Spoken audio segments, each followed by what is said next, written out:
Hello बच्चों, आपके अपने यूट्यूब चैनल एस स्टडी 21 में एक बार और स्वागत है। हम लोग देख रहे हैं क्लास 10th का साइंस, उसमें भी केमिस्ट्री के कुछ महत्वपूर्ण बहुविकल्पीय प्रश्नों को हम लोगों ने 3 चैप्टर कवर कर लिया। ये चौथे चैप्टर का 61वां नंबर क्वेश्चन है।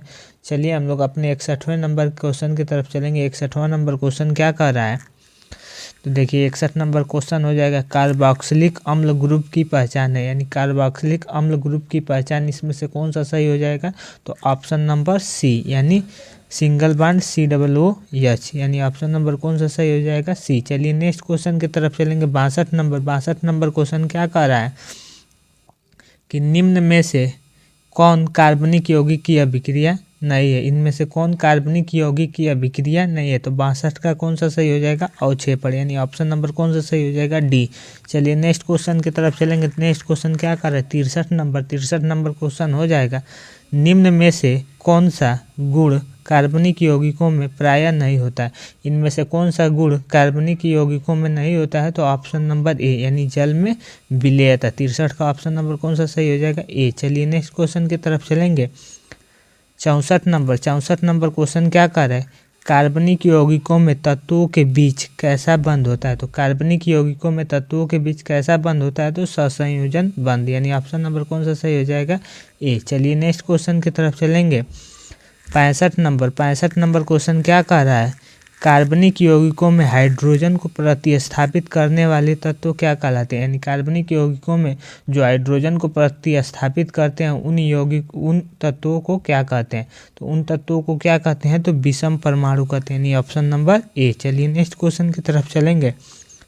66 नंबर क्वेश्चन क्या कर रहा है, निम्न में से कौन कार्बनिक यौगिक सोडियम से अभिक्रिया करता है, इनमें से कौन सोडियम के साथ अभिक्रिया करता है, तो ऑप्शन नंबर कौन सा सही हो जाएगा, ए, एथेनॉल, यानी ऑप्शन नंबर कौन सा सही हो जाएगा, ए। एथेनॉल जो होता है वो सोडियम से अभिक्रिया करता है। चलिए नेक्स्ट क्वेश्चन की तरफ चलेंगे। 67 नंबर क्वेश्चन क्या कह रहा है, कार्बन परमाणुओं की परस्पर जुड़कर बड़ी श्रृंखला बनाने की प्रवृत्ति क्या कहलाती है, यानी कार्बन परमाणु जुड़कर बड़ी श्रृंखला का निर्माण करते हैं, इस प्रवृत्ति को क्या कहते हैं, तो क्या कहेंगे, तो ऑप्शन नंबर इसमें सही हो जाएगा, ये श्रृंखलन कहलाता है। क्या कहलाता है, श्रृंखलन, यानी ऑप्शन नंबर कौन सा सही हो जाएगा, सी। जैसे कार्बन ऐसे कुछ इस प्रकार की श्रृंखला बनाते हैं जुड़ के, ठीक है। चलिए नेक्स्ट क्वेश्चन की तरफ चलेंगे। नेक्स्ट क्वेश्चन क्या कह रहा है, 68 नंबर क्वेश्चन हो जाएगा। कार्बन एक अद्वितीय परमाणु है, क्योंकि कार्बन एक अद्वितीय परमाणु है, क्यों, तो इनमें इसके यौगिकों की संख्या सर्वाधिक होती है, बिल्कुल सही। इसके परमाणु लंबी श्रृंखला बनाते हैं, अभी पीछे देख के आए, ये भी सही है। जंतु और पेड़ पौधे मुख्यतः कार्बन यौगिक से बने होते हैं, यह भी सही, यानी उपयुक्त में से सभी क्या हो जाएंगे, सही हो जाएंगे। कार्बन एक अद्वितीय परमाणु है, जो इनके ये सभी गुण है। चलिए नेक्स्ट क्वेश्चन की तरफ चलेंगे। 69 नंबर क्वेश्चन क्या कर रहा है, संकलन अभिक्रिया में हाइड्रोजन का क्या होता है, योग होता है, विस्थापन होता है, न योग होता है, न विस्थापन होता है, या इनमें से कोई अभिक्रिया नहीं होती है, तो इसमें क्या होता है, हाइड्रोजन का योग होता है। ऑप्शन नंबर कौन सा सही हो जाएगा, ए।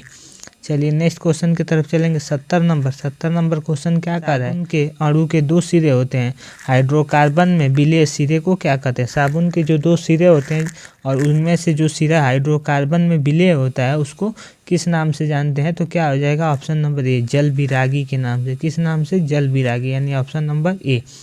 चलिए नेक्स्ट क्वेश्चन की तरफ चलेंगे। 71 नंबर क्वेश्चन क्या कर रहा है, इथेनॉल को सांद्र H2SO4 के साथ 443 केल्विन पर गर्म करने पर क्या होता है, तो इथेनॉल को 443 केल्विन पर गर्म करने पर किसके साथ, H2SO4 के साथ क्या होता है, तो ऑप्शन नंबर इसमें डी हो जाएगा, एल्कीन बनता है। क्या होता है, एल्कीन बनता है, तो ऑप्शन कौन सा सही हो जाएगा, डी। चलिए नेक्स्ट क्वेश्चन की तरफ चलेंगे। 72 नंबर क्वेश्चन क्या कर रहा है कि एथेनॉल के ऑक्सीकरण से एथेनोइक अम्ल निर्मित होता है। एथेनॉल के ऑक्सीकरण से क्या निर्मित होता है, एथेनोइक अम्ल। इसमें प्रयुक्त ऑक्सीकारक निम्न में से कौन सा है, तो इसमें कौन सा ऑक्सीकारक प्रयुक्त होता है, तो ऑप्शन नंबर इसमें क्या सही हो जाएगा, सी, यानी ए और बी। क्षारीय KMnO4 भी होता है और क्षारीय K2Cr2O7 भी होता है। एक KMnO4 किसका फार्मूला हो जाएगा, पोटेशियम पर मैग्नेट का, और ये दूसरा कौन किसका हो जाएगा, पोटेशियम डाइक्रोमेट का। चलिए नेक्स्ट क्वेश्चन की तरफ चलेंगे। 73 नंबर क्वेश्चन क्या कह रहा है, एथेनॉल और डाई मेथिल ईथर किस प्रकार के समावयवी हैं। तो एथेनॉल और डाई मेथिल ईथर किस प्रकार के समावयवी हो जाएंगे, तो ऑप्शन नंबर इसमें सही हो जाएगा ए, क्रियाशील, यानी क्रियाशील समावयवी है। चलिए नेक्स्ट क्वेश्चन की तरफ चलेंगे। ये 74 नंबर क्वेश्चन क्या कर रहा है, सूर्य से विसरित प्रकाश में मीथेन क्लोरीन से अभिक्रिया कर क्या बनाते हैं, यानी CH4 मीथेन क्लोरीन से अभिक्रिया करके क्या बनाता है, CH3Cl, CH2Cl2, CHCl3। तो क्या करेगा, इनमें से सभी बनाएगा, यानी CH3Cl, CH2Cl2 और CHCl3, यानी इनमें से सभी बनाएंगे। तो ऑप्शन नंबर कौन सा सही हो जाएगा, डी। चलिए नेक्स्ट क्वेश्चन की तरफ चलेंगे। 75 नंबर क्वेश्चन क्या कर रहा है, निम्न में से कौन कमरे के तापक्रम पर द्रव नहीं है, यानी कमरे के तापमान पे इनमें से कौन सा द्रव नहीं है, तो कौन सा सही हो जाएगा, एथीन, यानी ऑप्शन नंबर सी, एथीन जो है इनमें से कमरे के तापमान पर द्रव नहीं है। चलिए नेक्स्ट क्वेश्चन की तरफ चलेंगे। 76 नंबर क्वेश्चन क्या कर रहा है, वेल्डिंग में किस गैस का उपयोग होता है, तो वेल्डिंग में किस गैस का उपयोग होता है, एथाइन का, यानी ऑप्शन नंबर कौन सा सही हो जाएगा, डी। चलिए नेक्स्ट क्वेश्चन की तरफ चलेंगे। 77 नंबर क्वेश्चन क्या कर रहा है, ग्लेशियल एसिटिक अम्ल क्या है, ग्लेशियल एसिटिक अम्ल क्या हो जाएगा, तो ऑप्शन नंबर ए, शुद्ध एसिटिक अम्ल है। शुद्ध एसिटिक अम्ल को किस नाम से और जानेंगे, ग्लेशियल एसिटिक अम्ल के नाम से। चलिए नेक्स्ट क्वेश्चन की तरफ चलेंगे। नेक्स्ट क्वेश्चन क्या कर रहा है, 78 नंबर क्वेश्चन हो जाएगा, रबर निम्न में से किसका बहुलक है, तो इसमें से रबर किसका बहुलक हो जाएगा, तो ऑप्शन नंबर सी सही हो जाएगा, आइसोप्रोपिन। आइसोप्रोपिन का बहुलक होता है रबर, यानी ऑप्शन नंबर कौन सा सही हो जाएगा, सी।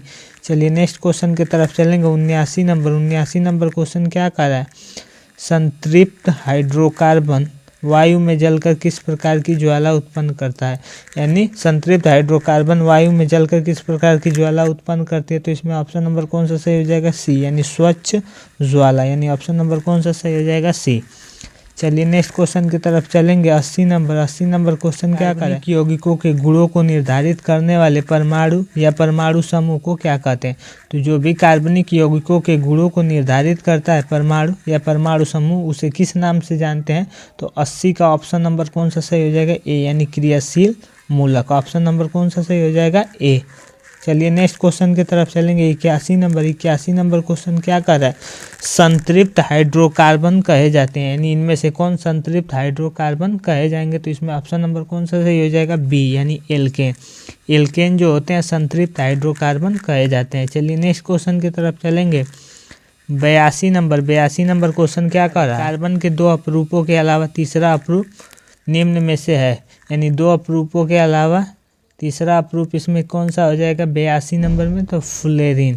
फ्लोरीन जो होता है कार्बन का तीसरा अपरूप होता है। इनमें से और दो होते हैं, ग्रेफाइट और हीरा। हीरा और ग्रेफाइट तो होते ही हैं, और कार्बन का तीसरा अपरूप क्या होता है, फ्लोरीन। चलिए नेक्स्ट क्वेश्चन की तरफ चलेंगे। नेक्स्ट क्वेश्चन क्या कर रहा है, 83 नंबर क्वेश्चन हो जाएगा, कार्बन यौगिकों की संख्या है, यानी कार्बन यौगिकों की संख्या कितनी है, तो 83 का आंसर हो जाएगा लगभग मिलियन है, कितना है, 3 मिलियन। तो ऑप्शन नंबर कौन सा सही हो जाएगा, बी। चलिए नेक्स्ट क्वेश्चन की तरफ चलेंगे। 84 नंबर क्वेश्चन क्या कर रहा है, सबसे अधिक उपयोगी एल्कोहल कौन सा है, इनमें से कौन सा एल्कोहल सबसे उपयोगी है, तो 84 का ऑप्शन नंबर सही हो जाएगा, बी, एथेनॉल। एथेनॉल जो होता है सबसे उपयोगी होता है। चलिए नेक्स्ट क्वेश्चन की तरफ चलेंगे।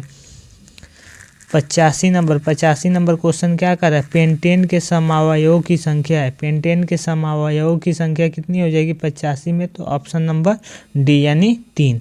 पेंटेन के समावयवों की संख्या कितनी है, 3। चलिए नेक्स्ट क्वेश्चन की तरफ चलेंगे। 86 नंबर क्वेश्चन क्या कर रहा है, प्रोपेनॉन में कौन समूह है, प्रोपेनॉन में कौन सा समूह है, तो 86 का ऑप्शन नंबर सही हो जाएगा, सी, कीटोन समूह। कौन सा समूह होता है प्रोपेनॉन में, कीटोन समूह, यानी ऑप्शन नंबर सी। चलिए नेक्स्ट क्वेश्चन की तरफ चलेंगे। 87 नंबर क्वेश्चन क्या कर रहा है, लंबी श्रृंखला वाले सल्फोनिक अम्ल के सोडियम लवण को क्या कहते हैं, तो लंबी श्रृंखला वाले सल्फोनिक अम्ल के सोडियम लवण को किस नाम से जानते हैं, अपमार्जक के नाम से। किसके नाम से, अपमार्जक के नाम से। ऑप्शन नंबर कौन सा सही हो जाएगा, बी। चलिए नेक्स्ट क्वेश्चन की तरफ चलेंगे।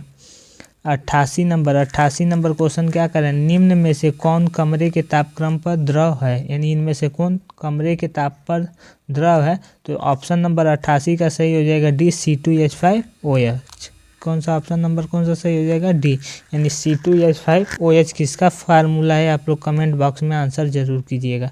चलिए नेक्स्ट क्वेश्चन की तरफ चलेंगे। 89 नंबर क्वेश्चन क्या करें, एथीन का सूत्र है। एथीन का सूत्र क्या हो जाएगा, तो 89 का आंसर हो जाएगा सी, यानी C2H4। C2H4 किसका फार्मूला हो जाएगा, एथीन का। ऑप्शन नंबर कौन सा सही हो जाएगा, सी। चलिए नेक्स्ट क्वेश्चन की तरफ चलेंगे।